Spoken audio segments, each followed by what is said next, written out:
ಸಖತ್ ಟೇಸ್ಟಿಯಾಗಿ ತುಂಬಾನೇ ಸುಲಭವಾಗಿ ಈ ರೀತಿಯಾಗಿ ಈರುಳ್ಳಿ ಸಂಡಿಗೆಯನ್ನ ಒಮ್ಮೆ ಮಾಡಿಟ್ಕೊಳ್ಳಿ. ನಿಮ್ಗೆ ಇದು 1 ರಿಂದ 2 ವರ್ಷದವರೆಗೂ ಬರುತ್ತೆ. ನಿಮ್ಗೆ ಎಷ್ಟು ಕ್ವಾಂಟಿಟಿಯಲ್ಲಿ ಬೇಕೋ ಅಷ್ಟು ಕ್ವಾಂಟಿಟಿಯಲ್ಲಿ ಮಾಡಿ ಇಟ್ಕೋಬಹುದು. ಮತ್ತೆ ಇದನ್ನ ನೀವು ಯಾವಾಗ ನೆನೆಸ್ಕೊಂತೀರೋ ಆಗ ನೀವು ಎಣ್ಣೆಯಲ್ಲಿ ಫ್ರೈ ಮಾಡ್ಕೊಂಡು ತಿನ್ಬೋದು. ರುಚಿ ಮಾತ್ರ ತುಂಬಾ ಅಂದ್ರೆ ತುಂಬಾನೇ ಅದ್ಭುತವಾಗಿರುತ್ತೆ, ಹಾಗೆ ಕ್ರಿಸ್ಪಿಯಾಗಿರುತ್ತೆ. ಕೇಳಿಸ್ಕೊಂಡ್ರಲ್ಲ ಎಷ್ಟು ಕ್ರಿಸ್ಪಿಯಾಗಿದೆ ಅಂತ. ಇದನ್ನ ಯಾವ ರೀತಿಯಾಗಿ ಮಾಡಬೇಕು ಹೇಳ್ಕೊಡ್ತೀನಿ, ಎಲ್ಲೂ ಸಹ ವಿಡಿಯೋನ ಸ್ಕಿಪ್ ಮಾಡಬೇಡಿ, ಪೂರ್ತಿಯಾಗಿ ನೋಡಿ. ಮೊದಲಿಗೆ ನಾನಿಲ್ಲಿ ಇದಕ್ಕೆ 1/4 ಕಪ್ ಅಷ್ಟು ಸಾಬುದಾನನ ತಗೊಂಡಿದ್ದೀನಿ.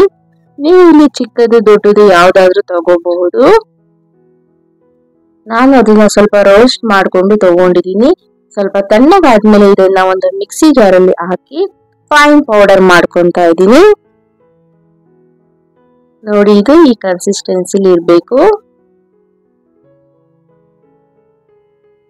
ಈಗ ಇದನ್ನ ಪಕ್ಕಕ್ಕೆ ಎತ್ತಿಟ್ಕೊಳ್ಳಿ. ಈಗ ಮತ್ತೊಂದು ದಪ್ಪ ತಳ ಇರುವಂತಹ ಪಾತ್ರೆಯನ್ನು ತಗೊಂಡು ಅದಕ್ಕೆ ನೀರನ್ನ ಆಡ್ ಮಾಡ್ಕೋಬೇಕಾಗುತ್ತೆ. ನಾನಿಲ್ಲಿ ಸಾಬುದಾನ ಜೊತೆಗೆ ಮತ್ತೊಂದು ಇಂಗ್ರೀಡಿಯೆಂಟ್ ಅನ್ನ ಹಾಕ್ತಾ ಇದ್ದೀನಿ, ಅದೇನು ಅಂತ ತಿಳಿಸ್ಕೊಡ್ತೀನಿ. ಮೊದಲಿಗೆ ಇಲ್ಲಿ ನೀರನ್ನ ಆಡ್ ಮಾಡ್ಕೊಳ್ಳಿ. ನಿಮ್ಗೆ ನೀರನ್ನ ಎಷ್ಟು ಹಾಕ್ಬೇಕು ಅಂತ ಸಹ ಹೇಳ್ತೀನಿ, ಪೂರ್ತಿಯಾಗಿ ವಿಡಿಯೋನ ನೋಡಿ. ನಂತರ ಇದಕ್ಕೆ ರುಚಿಗೆ ತಕ್ಕಷ್ಟು ಉಪ್ಪನ್ನ ಆಡ್ ಮಾಡ್ಕೊಳ್ಳಿ.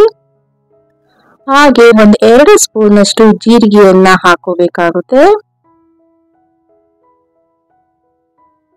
ನಂತರ ಇದಕ್ಕೆ 1/2 ಸ್ಪೂನ್ ಅಷ್ಟು ಗಸಗಸೆಯನ್ನ ಹಾಕೊಳ್ಳಿ. ಹಾಗೆ 2 ಸ್ಪೂನ್ ಅಷ್ಟು ಖಾರದ ಪುಡಿಯನ್ನ ಹಾಕೊಳ್ಳಿ.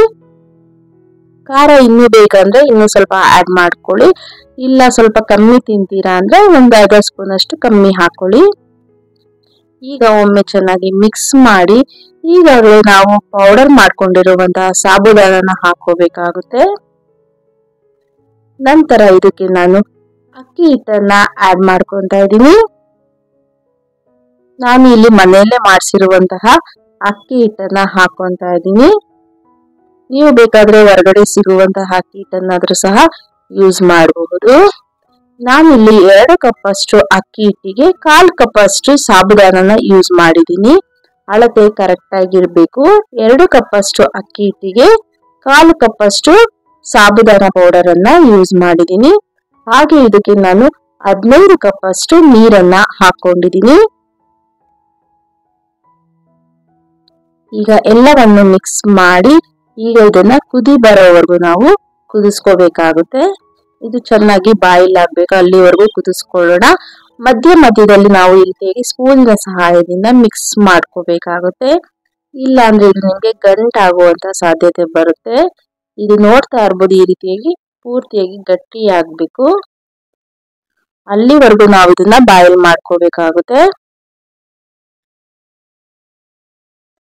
ನಂತರ ಇದಕ್ಕೆ ನಾನು 1 ಕಪ್ ಅಷ್ಟು ಸಣ್ಣಗೆ ಕಟ್ ಮಾಡ್ಕೊಂಡಿರುವಂತಹ ಈರುಳ್ಳಿಯನ್ನ ಆಡ್ ಮಾಡ್ಕೊಂತಾ ಇದ್ದೀನಿ. ಈರುಳ್ಳಿಯನ್ನು ಹಾಕಿ ಒಮ್ಮೆ ಚೆನ್ನಾಗಿ ಮಿಕ್ಸ್ ಮಾಡ್ಕೊಳ್ಳಿ.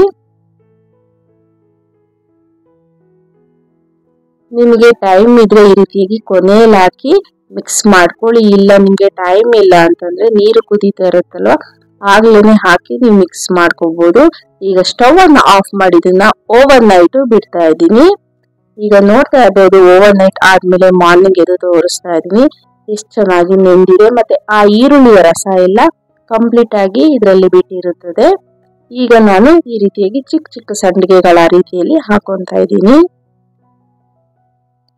ನೀವು ಸ್ವಲ್ಪ ದೊಡ್ಡ ಸೈಜ್ ಬೇಕಂದ್ರೆ ದೊಡ್ಡದಾಗೂ ಹಾಕೋಬಹುದು, ಇಲ್ಲ ನಾನು ಈ ರೀತಿಯಾಗಿ ಚಿಕ್ಕ ಚಿಕ್ಕದಾಗಿ ಹಾಕೊಂತಾ ಇದ್ದೀನಿ.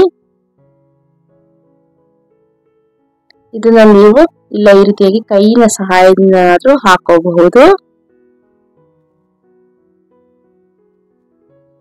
ನೀವು ಬೆಳಿಗ್ಗೆ ಮಾಡ್ತೀರಾ ಅಂದ್ರೆ ರಾತ್ರಿನೇ ನೀವು ಓವರ್ ನೈಟ್ ಸೋಕ್ ಮಾಡಿಡ್ಬೇಕಾಗುತ್ತೆ. ಇಲ್ಲ ನೀವು ರಾತ್ರಿ ಮಾಡ್ತೀರಾ ಅಂದ್ರೆ ಬೆಳಿಗ್ಗೆನೆ ನೀವು ಸೋಕ್ ಮಾಡಿಡ್ಬೇಕಾಗುತ್ತೆ.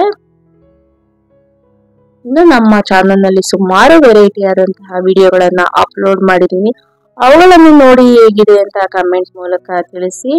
ಈಗ ಇದನ್ನ ಬಿಸಿಲಲ್ಲಿ ನೀವು 2 ರಿಂದ 3 ದಿನ ಡ್ರೈ ಮಾಡ್ಬೇಕಾಗುತ್ತೆ. ಈಗ ನೋಡ್ತಾ ಇರ್ಬೋದು, ಪೂರ್ತಿಯಾಗಿ ಡ್ರೈ ಆದ್ಮೇಲೆ ಯಾವ ರೀತಿಯಾಗಿದೆ ಅಂತ ನಿಮ್ಗೆ ತೋರಿಸ್ತಾ ಇದ್ದೀನಿ.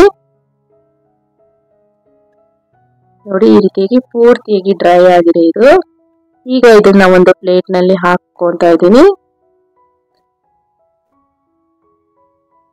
ನೋಡಿ ಇದು ಈ ರೀತಿಯಾಗಿ ಪೂರ್ತಿಯಾಗಿ ಡ್ರೈ ಆಗ್ಬೇಕು. ನಾನಿಲ್ಲಿ ಒಂದು 2 ರಿಂದ 3 ದಿನ ಚೆನ್ನಾಗಿ ಸನ್ ಡ್ರೈ ಅಲ್ಲಿ ಮಾಡ್ಕೊಂಡಿದೀನಿ.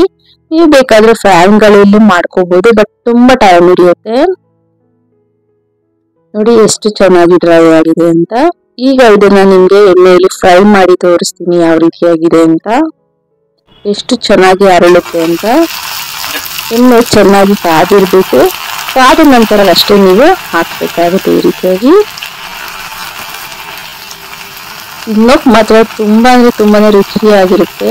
ಒಮ್ಮೆ ಟ್ರೈ ಮಾಡಿ ನೋಡಿ, ಊಟಕ್ಕೆ ಬೇಕೇ ಬೇಕು ಅಂತೀರಾ ಅಷ್ಟು ರುಚಿಯಾಗಿರುತ್ತೆ. ಈ ರೀತಿಯಾಗಿ ನಾನು ಎಲ್ಲ ಸಂಡಿಗೆಗಳನ್ನ ಫ್ರೈ ಮಾಡಿಕೊಂಡು, ನೋಡಿದ್ರಲ್ಲ ಈರುಳ್ಳಿ ಸಂಡಿಗೆ ಇಷ್ಟ ಆಗಿದೆ ಅಂತ ಅನ್ಕೊಂತೀನಿ. ಇಷ್ಟ ಆದ್ರೆ ಟ್ರೈ ಮಾಡಿ, ಹೇಗಿದೆ ತಿಳಿಸಿ. Thank you.